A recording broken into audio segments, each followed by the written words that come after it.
วันนี้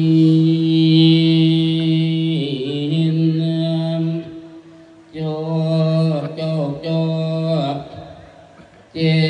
เจมองขนาเนื้อสูง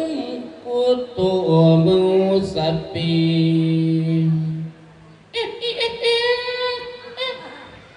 แกตีท่านนายกตำบลโคกจานเลยค่ะเด้อ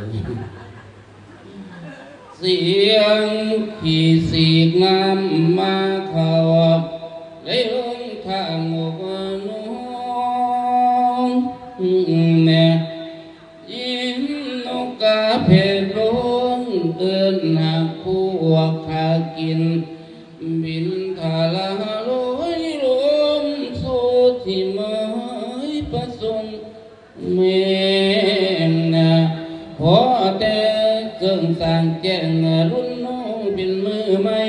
มาทานีเฝ้าเร็วไว้รีบไปเตรียมเต็มข่าวอาหารพุ่มจะพันกันนา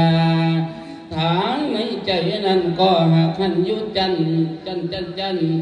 เชียร์ให้แม่มันด่าตุนโอ้